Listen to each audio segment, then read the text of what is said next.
আসসালামু আলাইকুম প্রিয় ভিউয়ার্স, আশা করি আপনারা সবাই সুস্থ আছেন এবং ভালো আছেন। নিয়মিত স্বাস্থ্য তথ্য ও ঔষধ পরিচিতি পর্বে আপনাকে স্বাগতম। বন্ধুরা, ওষুধ পরিচিতির আজকের পর্বে যে গুরুত্বপূর্ণ এবং কার্যকারী অ্যান্টি আলসারেন্ট ক্যাপসুলটির সঙ্গে আপনাদের পরিচয় করিয়ে দিব এবং বিস্তারিত আলোচনা করব, সেটি হলো Sergel 20 milligram capsule. Sergel 20 milligram ক্যাপসুলটির কাজ কি বা কোন কোন সমস্যায় ব্যবহার হয়ে থাকে, খাবার নিয়ম, গর্ভাবস্থায় এবং স্তনদানকালে ব্যবহার, পার্শ্ব প্রতিক্রিয়া, দাম ইত্যাদি সহ বিস্তারিত থাকছে এই ভিডিওতে।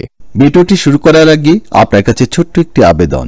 আপনি এই চ্যানেলে নতুন হয়ে থাকলে এবং নিয়মিত স্বাস্থ্য তথ্য ও কোন ঔষধের কি কাজ জানতে আগ্রহী হলে চ্যানেলটিকে সাবস্ক্রাইব করে আমার সঙ্গে থাকুন। আর ইতিমধ্যে যারা সাবস্ক্রাইব করেছেন আপনাদের সবাইকে অসংখ্য ধন্যবাদ। সার্জেল 20 মিলিগ্রাম ক্যাপসুলের জেনেরিক বা মূল উপাদান হচ্ছে ইসোমেপ্রাজল। অধিক কার্যকারী এবং গুরুত্বপূর্ণ এই ক্যাপসুলটি বাজারে নিয়ে এসেছে health care pharmaceuticals limited.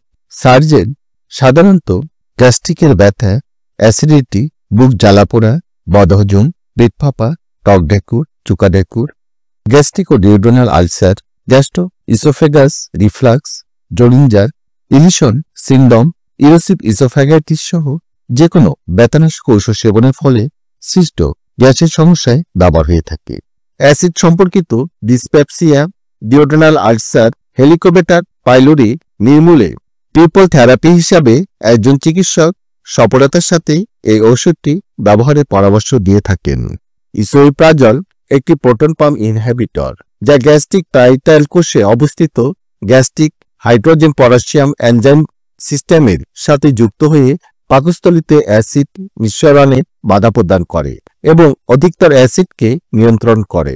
Esomeprazole 20 অথবা 40 মিলিগ্রামের ক্যাপসুল অথবা ট্যাবলেট দিনে একবার খাবার 1 ঘন্টা পূর্বে সেবন করতে হয়।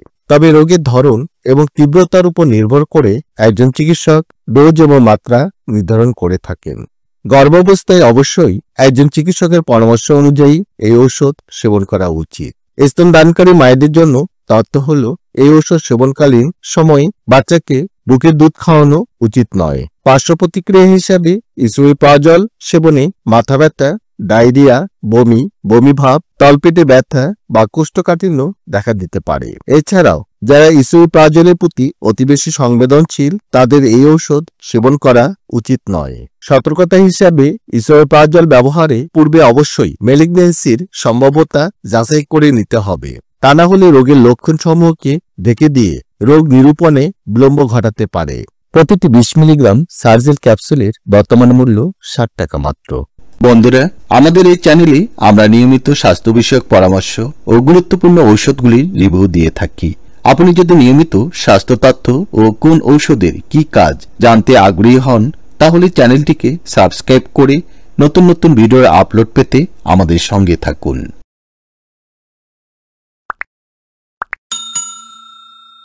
ধন্যবাদ বন্ধুরা, আপনারা সবাই সুস্থ থাকুন এবং ভালো থাকুন।